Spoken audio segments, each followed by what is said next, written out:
Okay, so I was contacted by a company called Lost Media about the mystery behind King Rara. Now, King Rara was a character that was designed about 15 years ago. So I was very surprised to find out that there is thousands of people that want to know more about what happened to King Rara. So I thought I would talk about a little bit of the mystery behind King Rara.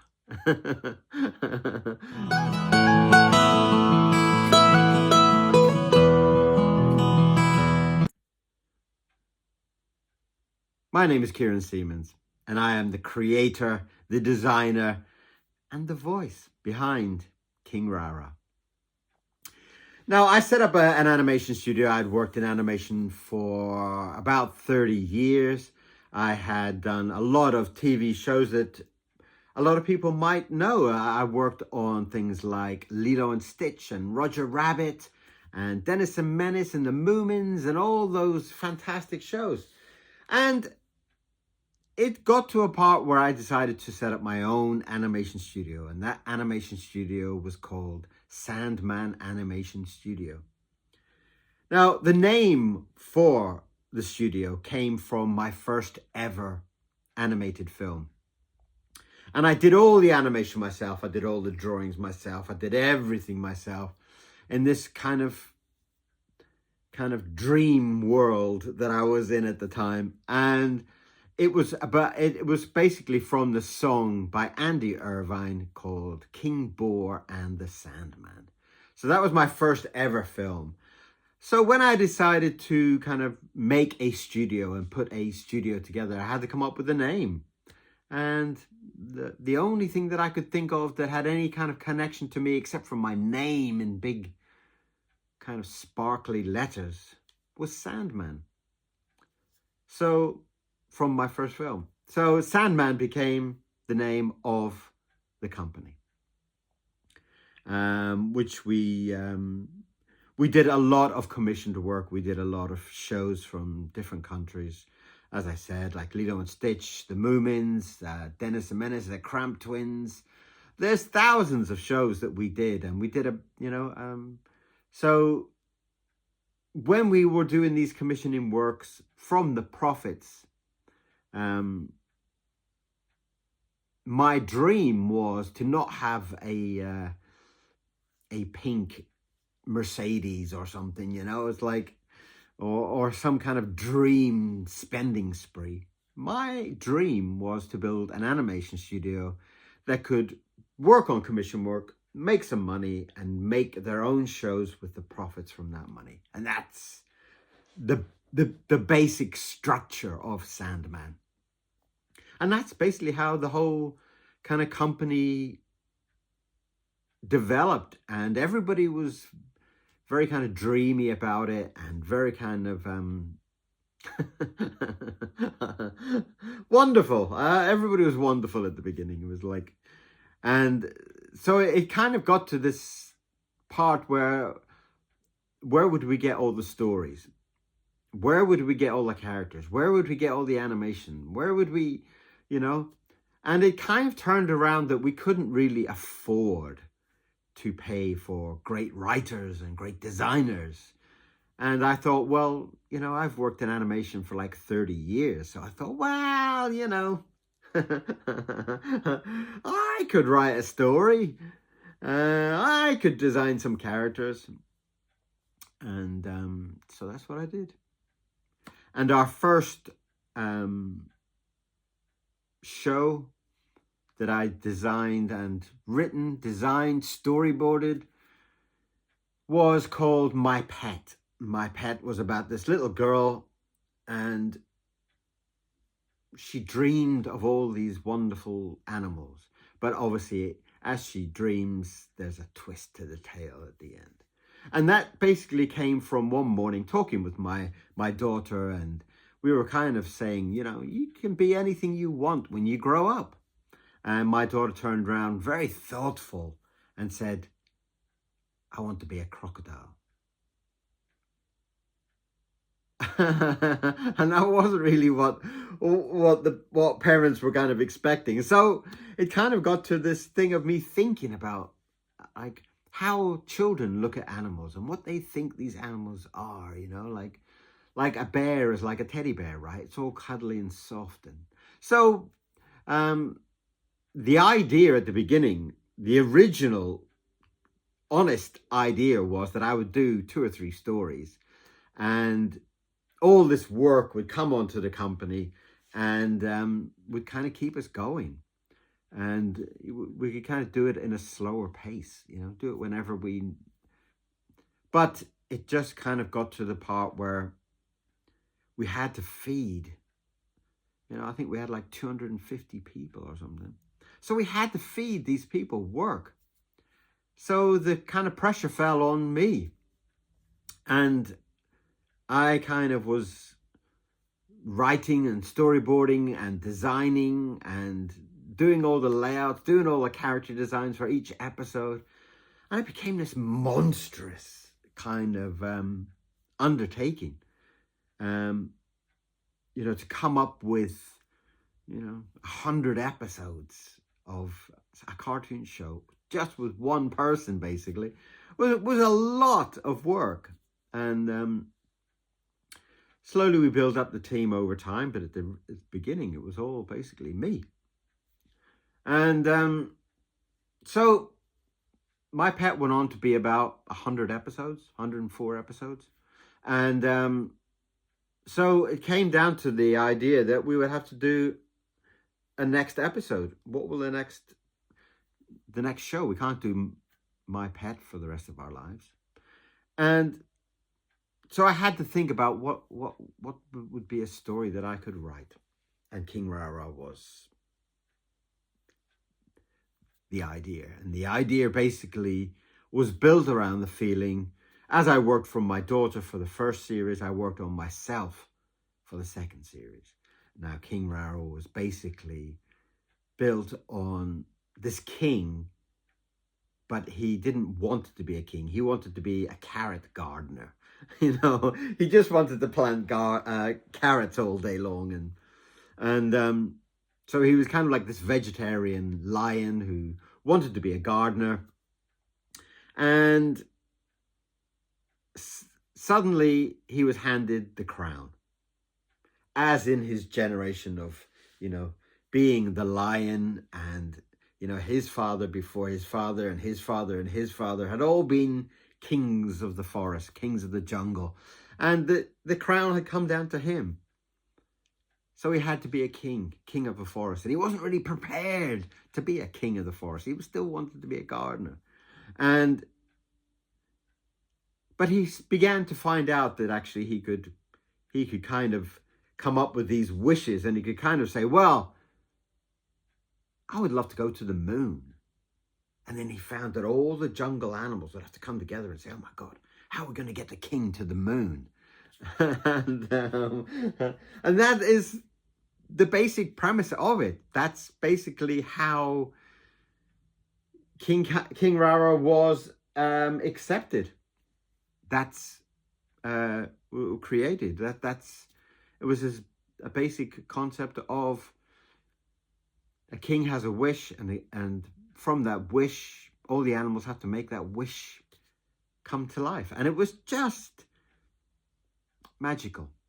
It was kind of like me as an animator, an illustrator, a character designer. I'd been working in animation all these years, and I had this idea to have a company.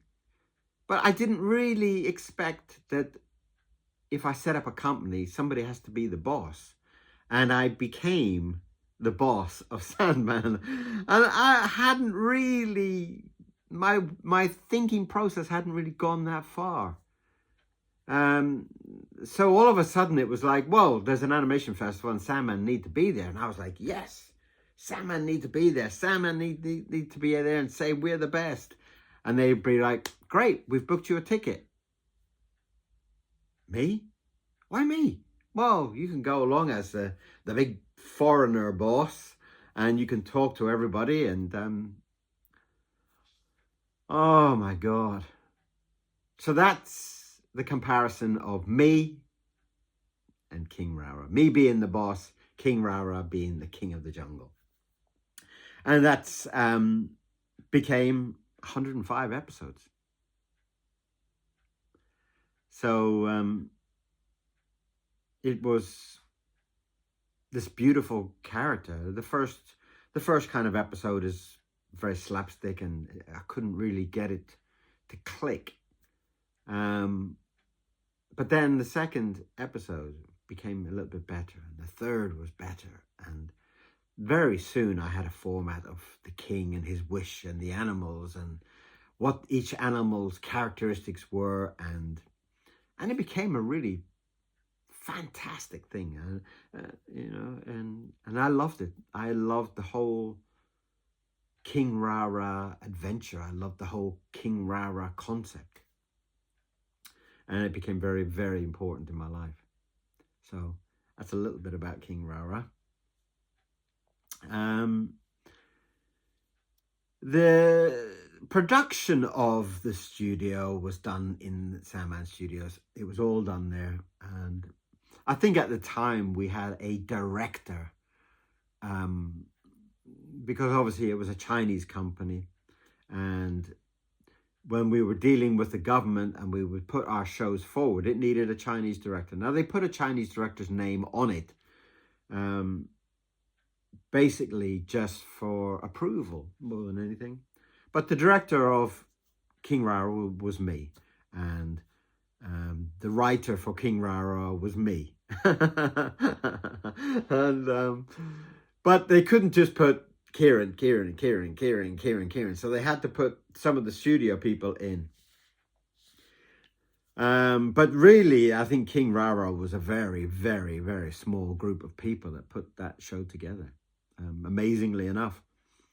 So that's basically the format of Sandman. We did it in a software called Flash at the time. It was one of the first kind of digital animation kind of softwares, and it really did. We could put up a kind of a walk cycle for the elephant and a walk cycle for the giraffe, and I wanted them all to walk differently, and that's how it kind of grew. It grew, and it seemed like at the time everybody was just in love with King Rara and what King Rara could do, and how funny the sequences were.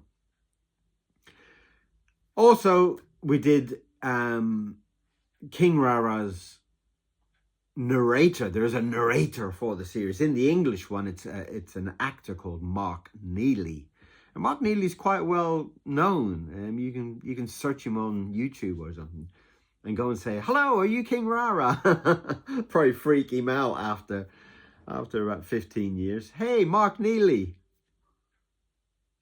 King Rara." And he loved it. He loved the whole idea that I wanted him to talk in a certain way, and he did this fantastic, overly excited voice for the narrator. But then again, it came down to a financial question of how can we pay for the voices? And so I basically went home trying to work things out. And I thought, well, I'll do a demo reel of what King Rara should sound like and what the animals should sound like. And I had a couple of glasses of wine and just sat there and recorded myself doing a kind of a Rara voice and all the elephant noise, the monkey noise. And it was kind of like, I wanted him to speak, but I wanted him to speak only by kind of growling like a lion, and I was like, that's how I kind of visioned it. And when we did some tests with other people, it just didn't work. So I did this demo anyway, over a couple of glasses of wine. There's me sitting there and I'm kind of like, yep, okay. Right, he should sound like this. Going through my wine. And then I started to work on the voice, and the voice was kind of like, rah, rah, rah, rah, rah, rah, rah, rah, rah, rah, rah, rah, rah, rah, you know. And so I would kind of like, happy, rah, and then I'd be like sad, rah. And I would go through the voices, and I'd say, well, that's kind of like how I want it to be. But I just kind of thought it was all in my head, and I thought other people were finding it very, very difficult. Oh, this is my little dog. He's called Mr. Miro, and Mr. Miro is also on my mug. Can you see? There he is. There's Mr. Miro, and there's me. And Mr. Miro is my beautiful Chinese crested dog, and so that's the voice of King Rara. It would kind of be like, rah, rah, rah, rah, rah, when he would get angry, and rah, rah, rah, rah, rah, rah, when he was a little bit disappointed about something. And do you want to come and sit on me? And so that's the basic concept of the voice. So I sat there, and I would read my own kind of dialogue, and I go, rah, rah, rah, rah, rah, rah, rah, rah, rah, rah, rah, rah, rah, rah, rah, rah, rah, rah. Rah, rah, rah, rah, rah, rah. And then it would sound like gobbledygook, you know. And when I kind of gave it to the editor and said, put this on to what we're doing here, and do that and do this, and we kind of had a little chat, then he would put it together. And then when it came back, it worked. It just seemed to work, you know. And everybody came in to look at the demo and said, well, should we do more of these? And everybody's like, great, where did you get the voices from? They're great. And I was like, oh, okay. So that's how I got to do the voices for King Rara. Basically, we couldn't afford it. I did some demos. Everybody liked it. So off we went.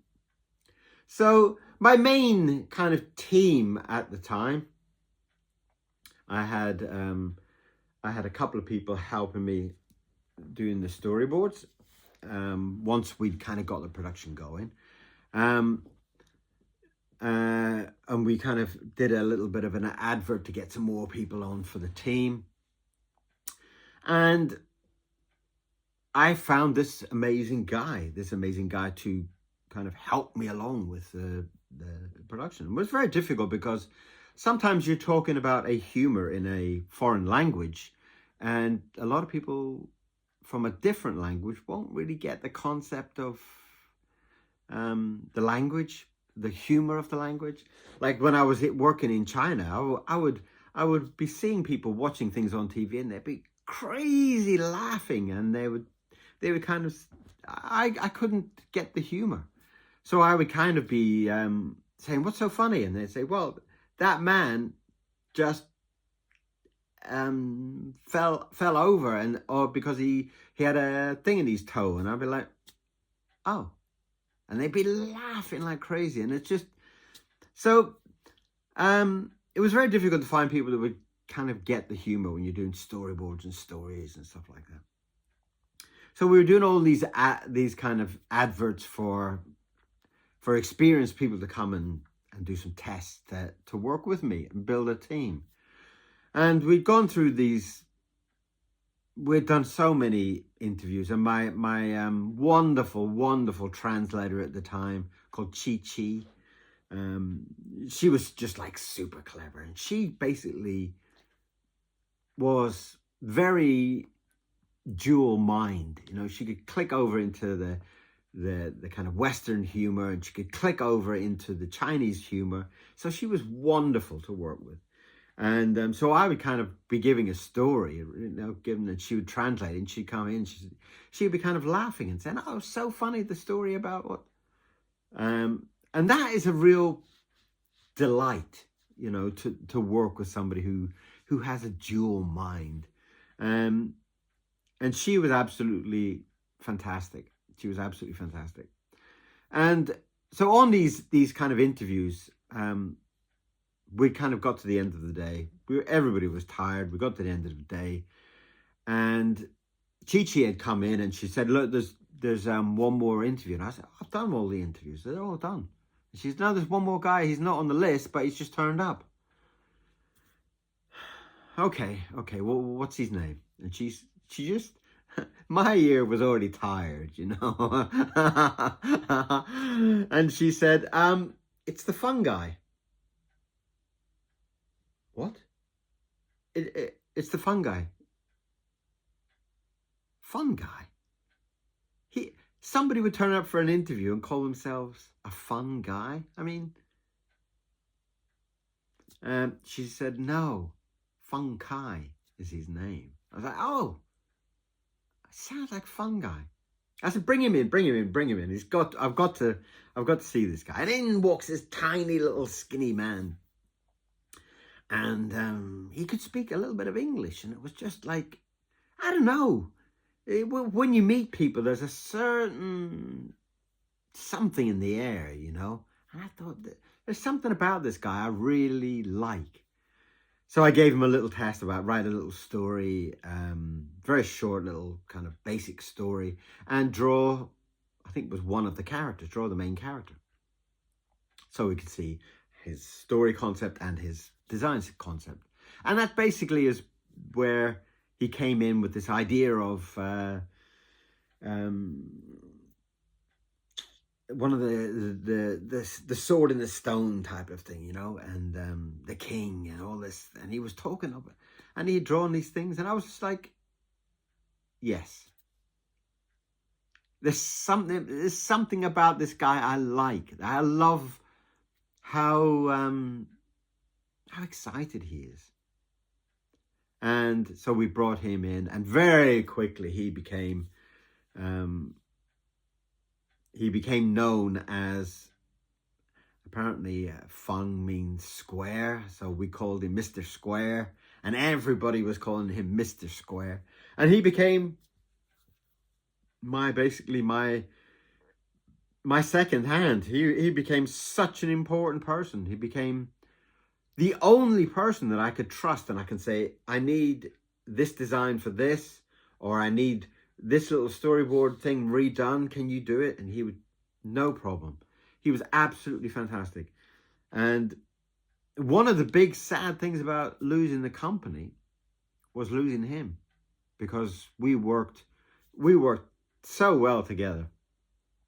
So Mr. Square and I basically did, you know, probably 90% of everything for the whole production.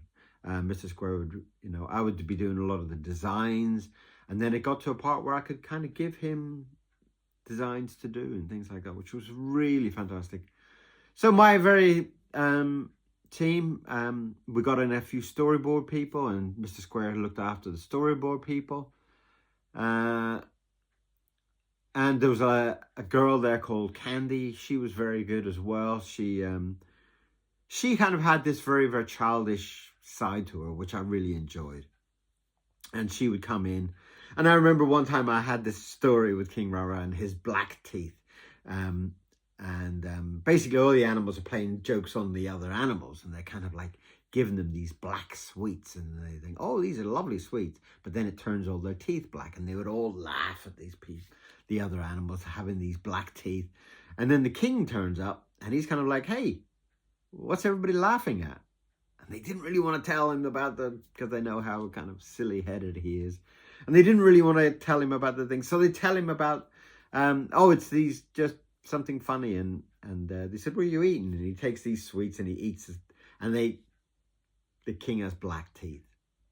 Now, the basic concept of that was that at the end of the thing, you have to resolve it, and you have to find that he has white teeth again.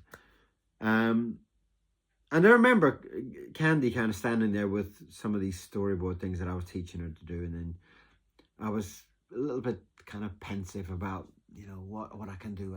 And she said, oh, you're looking really in deep thought. What's the problem? And I told her about this king and the black teeth.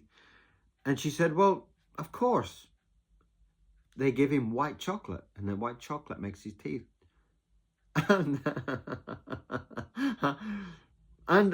so all of a sudden, I found a kind of kindred mind, you know, a very childish thinking person. And that kind of added to the team. And so with Chi-Chi and Mr. Square and with Candy, there was like this fabulous little excited, creative, thoughtful team that built King Rara.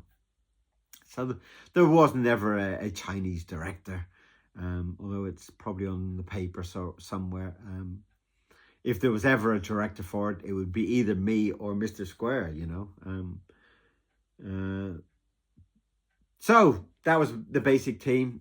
And I mean, we went on and we did lots of books. We did, apparently from the lady that contacted me, there is the digital books still on Amazon.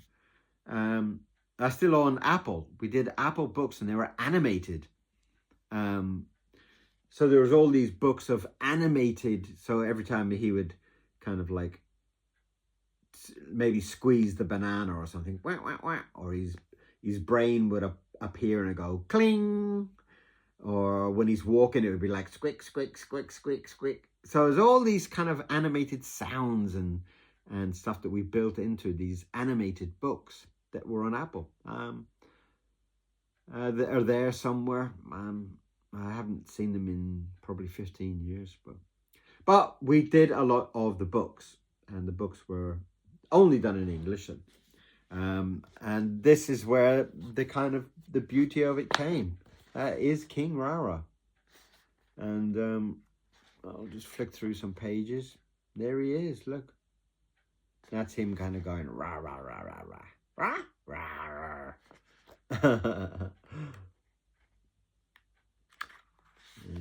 That's all the animals there putting their plan together for the king with two brains. Now, the title for this story, The King with Two Brains, basically came from Chi-Chi. And lovely books. And there's about 28 of these books on Amazon at the moment. And Chi-Chi came in and said, you know, she would kind of say, oh, today you have to. And I said, I know. Episode 7, I need to do the background. Episode 9, I need to do a script. And number 6, I need to do revisions on the storyboard. And she would always kind of joke, like, you're the boss with two brains. And I thought, oh, that could be a good King Rara episode. The king with two brains. And that's basically where that came from. And a lot of these stories came in that way. It came in a very natural kind of way. So the boss with two brains became the king with two brains. And there's the logo for King Rara. It was lovely. So we've got that type of book. And we've got him selling his carrots. And nobody wants to buy the carrots. And so he kind of insists that all the animals come and buy all his carrots. And then, of course, he starts to feel very, very good about all these carrots for sale. And then he starts to put the price up and up and up and up and up, which is just delightful. And you have the menu where he decides to set up a restaurant with his partner, who is the tiger. And him and the tiger set up this kind of menu. And when all the animals are so excited about this restaurant, new restaurant that is in town, and then when they turn up, it's like everything on the menu is made from carrots. Of course, the vegetarian king. So they have to come up with some kind of plan to look at all those rabbits. So that was the menu. And we had the meat eater. Obviously, King Rara is a vegetarian. But King Rara's brother comes to visit. And he's a meat eater. That's him meeting his brother there. Wonderful. And he would meet his brother, and his brother would want meat. And then he started to look at all the animals and start to think, I could eat an elephant. Oh, I could eat a giraffe. Oh, I could And so the animals all made all the food like a chicken wing or something like that, but it was made of carrots. So they kind of convert him over to be a non-meat eater. Mr. Nobody was also, I have to say, also from Chi-Chi, that she had watched a movie, an English movie called Mr. Nobody. And she said, have you seen the movie? I said, oh, no, I haven't seen the movie. And I just thought, oh, that's a great title. So this also explains a little bit about, these are the kind of the goons, that the bad guy in the story is a snake called Hiss. And Hiss wants to be the king. So him and the Hiss, the snake, and these goons try to get rid of the king quite often in the story. Let's see if there's a picture of Hiss somewhere I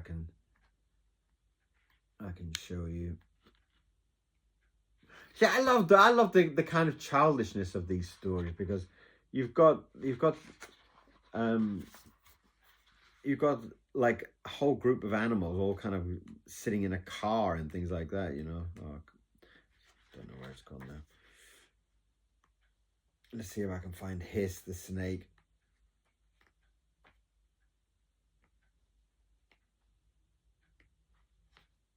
No, can't see him. But Hiss is the snake. He's a red and white stripy. Another book was called The Cowboy. That's actually one of the very, very first ones. It might even have been the first one, where the king wants to be a cowboy, and he dresses up as a cowboy, but he can't find any cows. He tries some animals to pretend to be cows. So all the animals dress up as cows just to make him happy, and it was just such a funny story. And he's got these bugs that there's the bugs there. Look.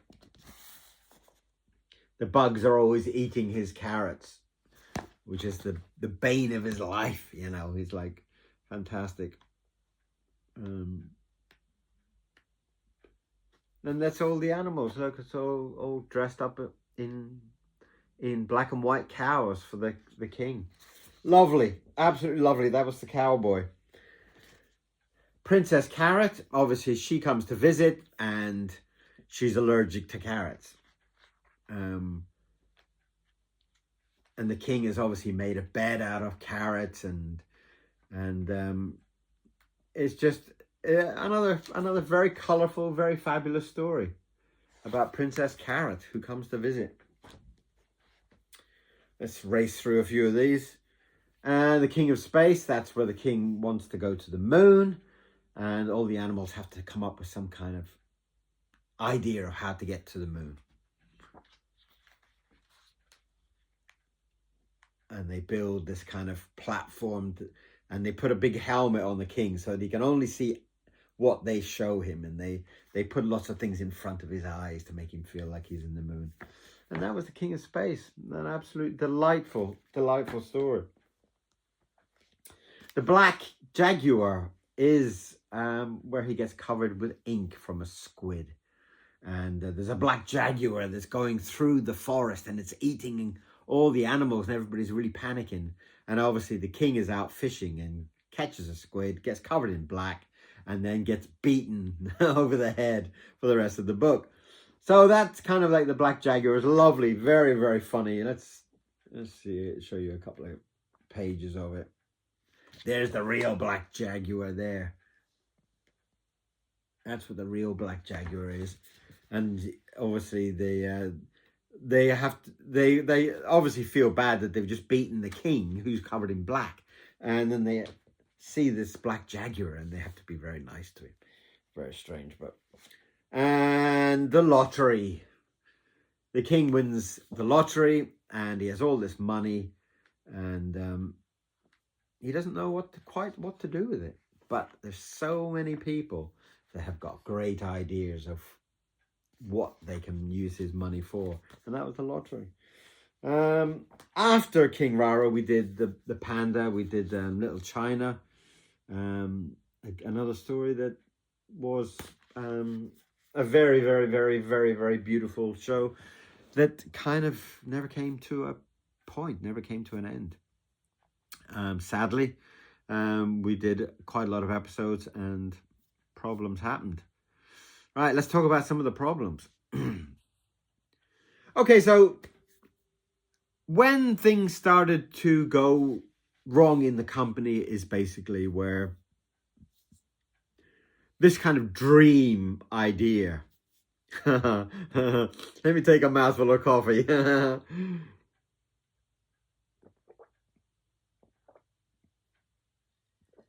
This is where the dream idea began to hit some realism for people.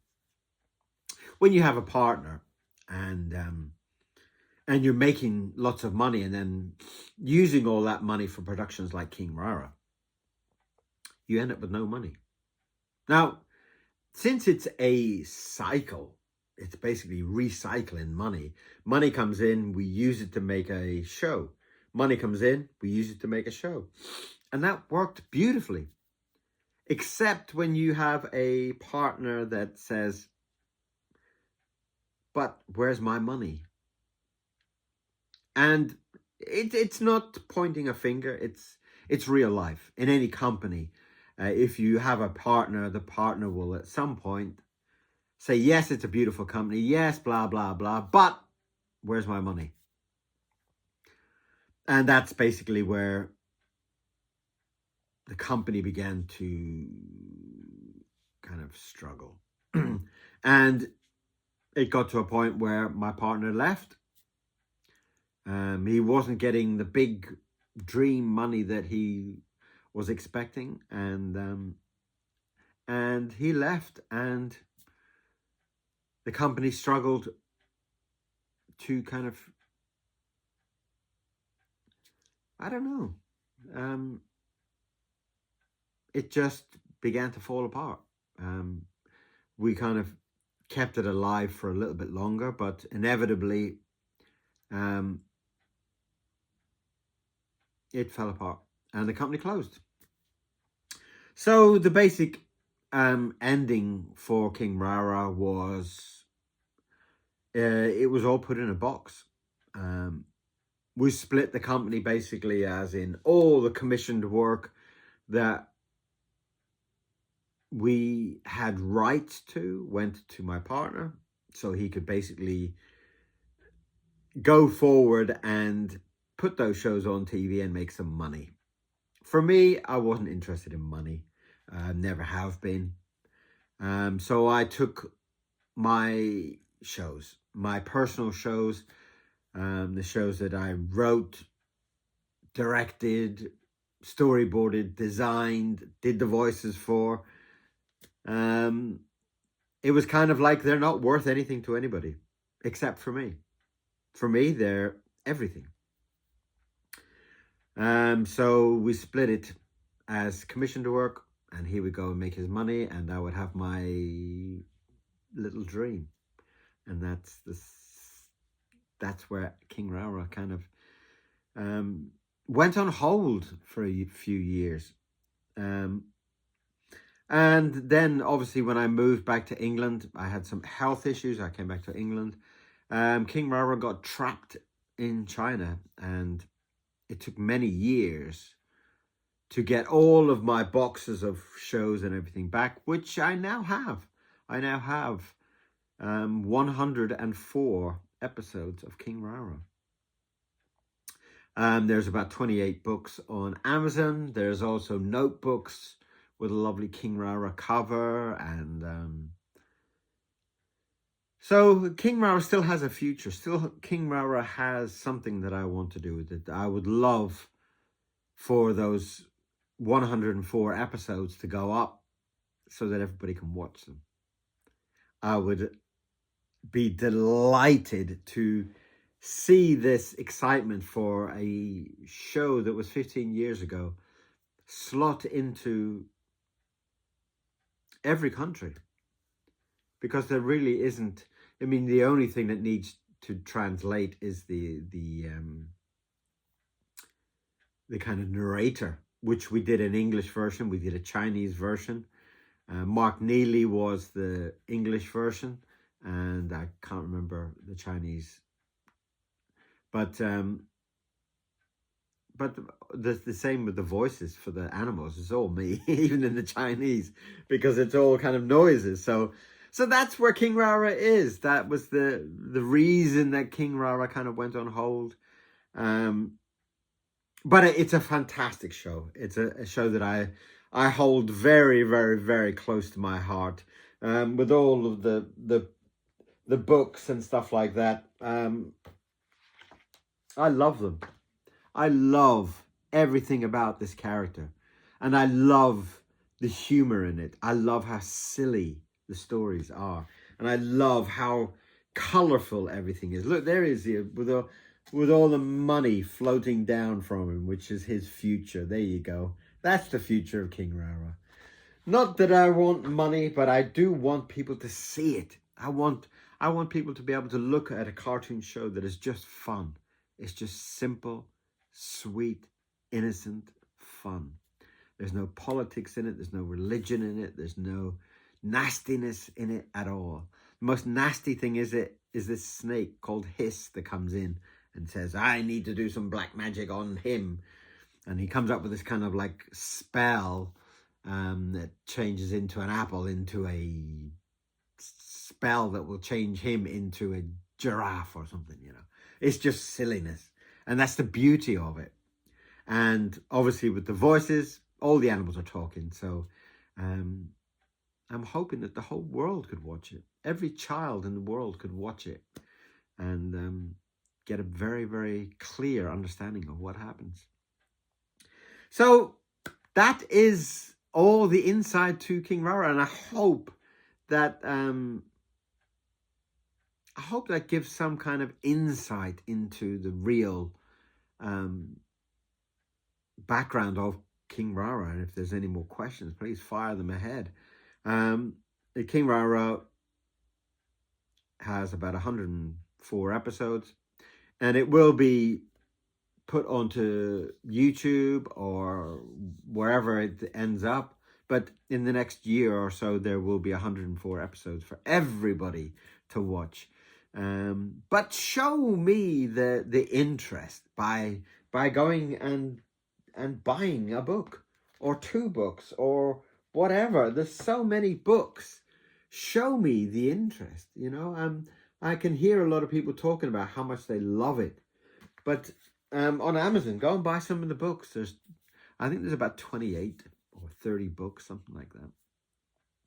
And that would be a great way to share the excitement of King Rara. And I'm very, very hopeful that over the next year, we will have some more episodes for you to watch. I think there's about 4 or 5 episodes on YouTube at the moment. And that again is why I only put like 4 or 5 episodes to see, you know, if 5 people watch it, there's no interest. If 5 million people watch it, there's an interest, you know. So some kind of gauge, and that was kind of like, if you're to put 104 episodes and go through and do all the fixing and everything to get it kind of roadworthy to be put onto a channel, then it needs to have an interest, and that's all that King Rara needs. The humor is there, the beauty is there, the color is there, the silliness is there. And I hope you will enjoy King Rara. Okay? So I hope that's answered some of the questions. And I look forward to a wonderful future with more King Rara in it. To be honest, I was in such a kind of momentum with King Rara that I could have gone on and written 1,000 stories. It was just so delightful. It was just, you know, I've worked on many, many, many, many shows over the last 30 years, and King Rara is right at the top, you know. King Rara and the Panda are up there, but King Rara, I could have written 1,000 stories. I loved it. Absolutely loved it. And I hope you'll love it too. So thank you very much for your interest. Thank you very much. And good luck with King Rara. See you soon.